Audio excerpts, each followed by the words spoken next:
saudara-saudari yang saya kasih dalam Tuhan kita Yesus Kristus, selamat berjumpa kembali. Pada hari ini tanggal 22 Juli, Gereja Katolik merayakan pesta Santa Maria Magdalena. Tentu hal ini menjadi pertanyaan tersendiri bagi kita. Bagaimana mungkin Maria Magdalena dihormati setara dengan para rasul Kristus? Tentu jawabannya ada pada Paus Fransiskus yang melalui Kongregasi Ibadat Ilahi telah mengeluarkan sebuah dekret pada tanggal 3 Juni 2016, yaitu menaikkan status penghormatan terhadap Santa Maria Magdalena dari peringatan menjadi pesta. Dalam dekret ini, Paus Fransiskus menempatkan wanita yang pertama kali memproklamirkan kebangkitan Yesus setara dengan perayaan liturgi para rasul pria.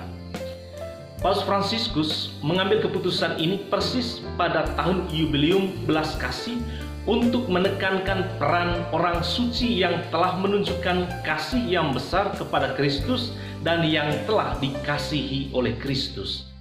Dan Maria Magdalena berada di antara para rasul yang setia mengikuti Yesus saat di jalan salib, saat Yesus wafat dan dimakamkan. Bahkan Maria Magdalena dianugerahi berkat istimewa dari Kristus, yaitu menjadi saksi pertama kebangkitan Tuhan kita Yesus Kristus, seperti yang kita baca atau yang kita dengar dalam bacaan Injil pada hari ini.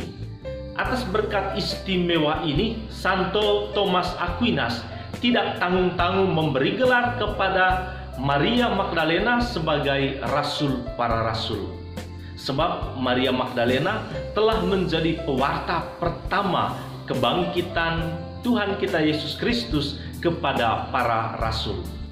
Bapak Ibu saudara-saudari yang saya kasih dalam Tuhan kita Yesus Kristus, Maria Magdalena telah mengajarkan kepada Anda dan juga kepada saya selaku para murid Kristus di zaman ini bahwa kualitas kemuridan Kristus bukan soal status atau sensasi, tetapi soal seberapa dekat relasi kita dengan Yesus Sang Guru. Maria Magdalena dalam Injil Lukas hanyalah seorang perempuan yang telah dibebaskan Yesus dari 7 roh jahat, dan sebagai ungkapan syukur atau terima kasihnya, dia bersama perempuan-perempuan yang lain dengan setia melayani rombongan Yesus dengan kekayaannya. Tidak hanya dengan menyerahkan harta dan juga kekayaan, Maria Magdalena juga dalam keempat Injil digambarkan sebagai pribadi yang menyerahkan seluruh hidupnya hanya pada Kristus.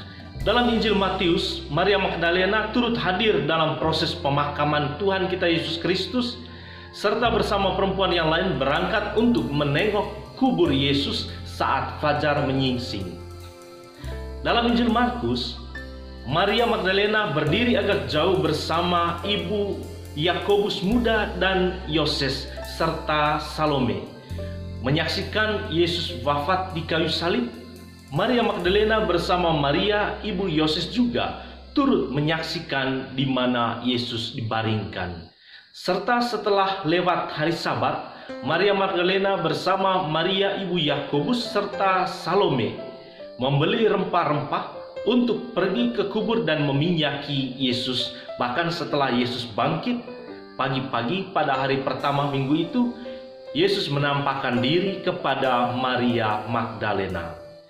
Dalam Injil Lukas, nama Maria Magdalena juga disebut sebagai pribadi yang berjumpa dengan kedua malaikat di makam Yesus yang telah kosong, serta menceritakan kejadian tersebut kepada para rasul.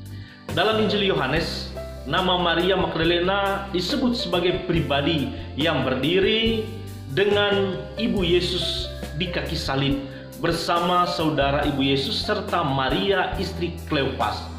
Dan pada hari pertama minggu itu, pagi-pagi benar ketika hari masih gelap, Maria Magdalena pergi ke kubur Tuhan dan ia menyaksikan bahwa batu telah diambil dari kubur. Bahkan dia adalah saksi pertama kebangkitan Tuhan kita Yesus Kristus dan menjadi pewarta pertama kebangkitan Yesus kepada para rasul. Dan dia katakan kepada para rasul, "Aku telah melihat Tuhan." Singkat kisah, Maria Magdalena adalah seorang perempuan dari Magdala yang telah dibebaskan Yesus dari pengaruh 7 roh jahat.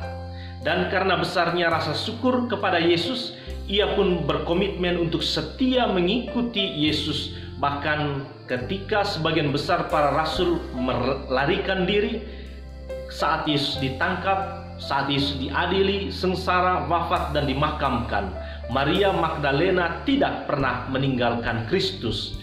Karena besar kasihnya kepada Kristus, maka dia pun dianugerahi oleh Kristus sebagai saksi pertama kebangkitannya.